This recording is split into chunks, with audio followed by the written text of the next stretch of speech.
আসসালামু আলাইকুম বন্ধুরা, সবাই কেমন আছেন? আশা করছি সবাই ভালো আছেন। আমিও আলহামদুলিল্লাহ অনেক ভালো আছি। আমি ফাতেহা নুসরাত আনিকা। আজকে আবার আপনাদের সাথে আরেকটা ভিডিও শেয়ার করছি। এখানে অনেক ধরনের হাঁস মুরগি আছে। আপনারা কি এই মুরগিগুলো কি চিনেন? চিনে থাকলে কমেন্টে জানাবেন। তো এগুলা আসলে আপনারা মনে করতে পারেন এগুলো আমার, আসলে এগুলো কিন্তু আমার না, এগুলো হচ্ছে আমার ভাসুরের। উনি অনেক ধরনের হাঁস মুরগি পালে। এখানে অনেক ধরনের হাঁস মুরগি আছে, যেমন ধরুন বড় বড়গুলো হচ্ছে টার্কি মুরগি, তারপর এখানে টাইগার মুরগি আছে, পাহাড়ি মুরগি আছে, তারপর কি দেশি মুরগি আছে, দেশি হাঁস আছে। ওনারা আরও অনেক কিছু পালে, যেমন ধরো কোয়েল পাখি পালে, কবুতর আছে। এগুলো মাশাআল্লাহ দেখতে অনেক সুন্দর লাগে। এগুলা মানে আমাদের বাড়ির চারপাশে হাঁটাচলা করে আর একদম ফুলে ফুলে থাকে।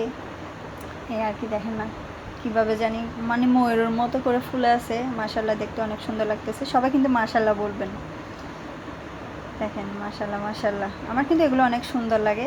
তবে অনেকে মনে করে এই মুরগিগুলো কামড় দেয় বা কামড়ায়, না আসলে এগুলো কিন্তু কামড়ায় না, এগুলো এইভাবেই থাকে। দেখেন এখানে ছোট ছোট হাঁস, দেশি মুরগি সব আছে বলতে গেলে। এই মুরগিগুলোর মাংস না অনেক মজা। এগুলো কখনো খেয়েছেন? খেয়ে থাকলে কিন্তু কমেন্টে জানাবেন। মাংসগুলো না অনেক মজা, আমার একটা পছন্দের আম। এখানে একটা লাতা মুরগি আসছে।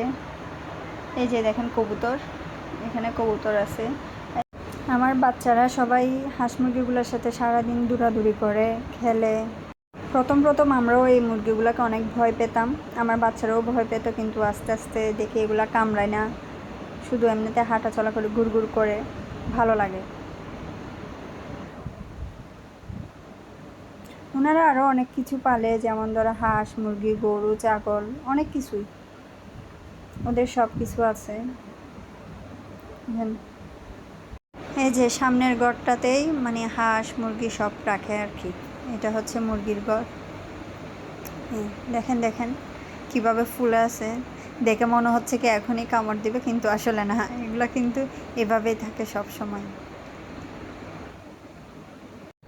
এই বড় বড় টার্কি মুরগিগুলো দেখতে যতই না সুন্দর, খেতেই কিন্তু অনেক মজা। আমি অন্যান্য মুরগির মাংস খাই না, যেমন পাহাড়ি মুরগি, টাইগার মুরগি, এগুলো আমার পছন্দ না। তবে এই টার্কি মুরগিটা আমি কিন্তু খাই, ওগুলোর মাংস অনেক মজা। এগুলো অবশ্য ওরা বাইরে বিক্রি করে না, মানে বাড়িতে খাওয়ার জন্যই রাখে।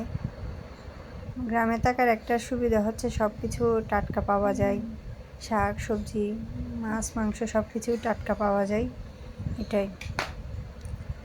আমার বাচ্চারা তো সারাদিন এগুলো নিয়ে পড়ে থাকে, সারাদিন খেলাধুলা করে, এই আর কি। আজকের ভিডিও এই পর্যন্তই। সবাই ভালো থাকবেন, সুস্থ থাকবেন, আর আমাদের জন্য দোয়া করবেন, আর আমার আইডিটা সাবস্ক্রাইব করে দিবেন। সবাই লাইক কমেন্ট করবেন আর আমাকে সাপোর্ট করবেন। ওকে, আল্লাহ হাফেজ, সবাই ভালো থাকবেন। আসসালামু আলাইকুম।